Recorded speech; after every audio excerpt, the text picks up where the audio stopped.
Baby ಕುಚ್ಚು ಹಾಕಲಿಕ್ಕೆ ಮೊದಲಿಗೆ ಸೂಜಿ ಬೇಕು, ದಪ್ಪು ಸೂಜಿ ದೊಡ್ಡ ಕಣ್ಣಿಂದು. ಆಮೇಲೆ ಥ್ರೆಡ್ಡು. ನಾನು ಸೀರೆಗೆ ಹಾಕ್ತಿಲ್ಲ, ಲೇಸ್ ತೊಗೊಂಡಿದ್ದೀನಿ, ಈ ಲೇಸ್ಗೆ ಹಾಕಿ ತೋರಿಸ್ತೀನಿ. ಆಮೇಲೆ ಫ್ಯಾಬ್ರಿಕ್ ಗ್ಲೂ ಬೇಕು, ದಾರ, ಕಟರು. ದಾರನ ಫಸ್ಟು 45 ಎಳೆಯಿಂದ ಸ್ಟಾರ್ಟ್ ಆಗುತ್ತೆ. ನೀವು ಬೇಕು ಅಂದರೆ 60 ಎಳೆನೂ ತೊಗೋಬೋದು. 45 ಎಳೆ ತೊಗೊಂಡ್ರೆ ಸ್ವಲ್ಪ ಚಿಕ್ಕದಾಗಿ ಸಣ್ಣ ಬರುತ್ತೆ, 60 ಎಳೆ ತೊಗೊಂಡ್ರೆ ದಪ್ಪ ಬರುತ್ತೆ. ದಾರನ 40 ಎಳೆ ಆಗಿ ತೊಗೊಳ್ಳೋಣ. ದಾರ ಸುತ್ಕೊಳ್ಳೋದು ಈ ರೀತಿಯಾಗಿ ಒಂದು ಬೈಂಡ್ ತೊಗೊಂಡಿದ್ದೀನಿ. ಆ ಬೈಂಡಿಗೆ ಒಂದು ರೌಂಡ್ ಹಾಕೋತಾ ಇದ್ದೀನಿ. ಇದು ಒಂದು ಎಳೆ, ಒಂದು ರೌಂಡಿಗೆ ಇದೇ ಥರ 45 ಎಳೆ ಸುತ್ಕೋಬೇಕು.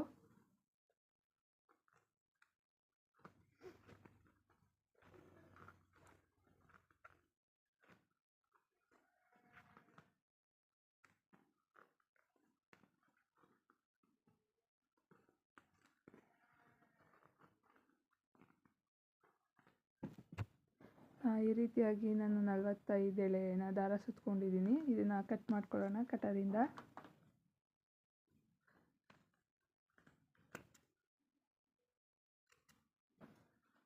ಇದನ್ನ ಕಟ್ ಮಾಡಾದಮೇಲೆ ಸೂಜಿ ತೊಗೊಂಡು ದಾರನ ಪೋಣಿಸ್ಕೋಬೇಕು ಸೂಜಿಗೆ.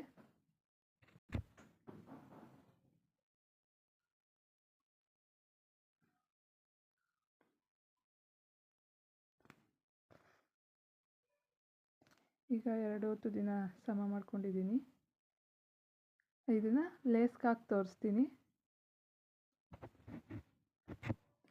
ಆ ಲೇಸ್ ತೊಗೊಂಡು ಹಿಂದೆಯಿಂದ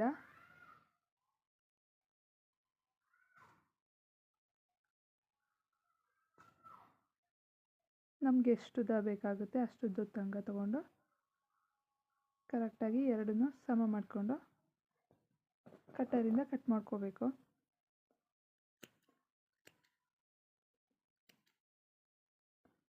ನಂತರ ಗೋಲ್ಡ್ ಥ್ರೆಡ್ ತೊಗೊಂಡು ಈ ರೀತಿಯಾಗಿ ಇಟ್ಕೊಂಡು ಮೇಲ್ಭಾಗಕ್ಕೆ ಸ್ವಲ್ಪ ನಮಗೆ ಬಿಗಿಯಾಗಿ ಒಂದು 4ರಿಂದ 5 ರೌಂಡು ಸುತ್ತಕೊಂಡು ಹೂ ಕಟ್ಟುತ್ತೀವಲ್ಲ ನಾವು ಆ ಥರ ಈ ಥರ ಉಲ್ಟಾ ಮಾಡಿ 2 ನಾಟ್ ಹಾಕೋಬೇಕು. ಅದು ಬಿಗಿಯಾಗಿ ಕೂರುತ್ತೆ. ಮತ್ತು ಈ ದಾರ ಇರುತ್ತಲ್ಲ ಅದನ್ನು ಉಲ್ಟಾ ತಿರುಗಿಸಿ 2 ಗಂಟೆ ಹಾಕಿ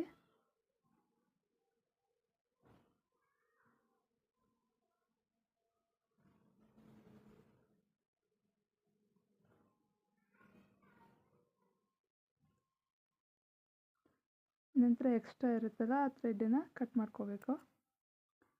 ಕುಚ್ಚು ಈ ರೀತಿಯಾಗಿ ಬರುತ್ತೆ. ಇದೇ ರೀತಿ ಸೀರೆ ಪೂರ್ತಿಯಾಗಿ ಹಾಕೋಬೇಕಾಗತ್ತೆ. ಇದು ನಿಮಗೆ ಎಷ್ಟು ಉದ್ದ ಬೇಕೋ ಅಷ್ಟು ಉದ್ದ ನೋಡಿಕೊಂಡು ಕೊನೆ ಎಲ್ಲ ಕುಚ್ಚುಗಳನ್ನೂ ಹಾಕಾದ್ಮೇಲೆ ಸೀರೆಗೆ ಕಟ್ ಮಾಡ್ಕೋಬೇಕು. ಉದ್ದ ಬೇಕು ಅಂದರೆ ಉದ್ದನೂ ಇಟ್ಕೋಬೋದು.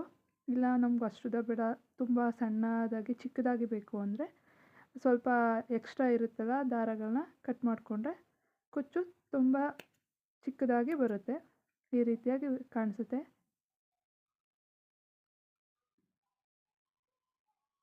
ಇದಕ್ಕೆ ಇಲ್ಲಿ ನಾವು ಹಿಂದೆ ಗಂಟು ಹಾಕಿರ್ತೀವಲ್ಲ ಅದಕ್ಕೆ ಈ ಗ್ಲೂನ ಹಚ್ಚೋದ್ರಿಂದ ಇದು ಫ್ಯಾಬ್ರಿಕ್ ಗ್ಲೂ ಗಂಟು ಬಿಚ್ಕೊಳ್ಳೋದಿಲ್ಲ. ತುಂಬ ಸಮಯವರೆಗೆ ತುಂಬ ಚೆನ್ನಾಗಿರುತ್ತೆ.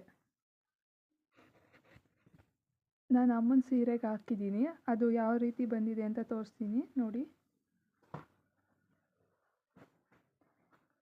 ನೀವೆಲ್ಲ ಕುಚ್ಚು ಹಾಕಾದ್ಮೇಲೆ ಈ ರೀತಿಯಾಗಿ ಕಾಣಿಸುತ್ತೆ. ನಮಗೆ ಎಷ್ಟು ಹತ್ತತ್ರ ಬೇಕೋ ಆ ಥರ ಹಾಕ್ಕೊಂಡು ಚಿಕ್ಕದಾಗಿ ಕಟ್ ಮಾಡಿಕೊಂಡ್ರೆ ತುಂಬ ಚೆನ್ನಾಗಿ ಕಾಣಿಸುತ್ತೆ. ನೀವು ಒಂದು ಸಲ ಟ್ರೈ ಮಾಡಿ, ಲೈಕ್ ಮಾಡಿ, ಶೇರ್ ಮಾಡಿ.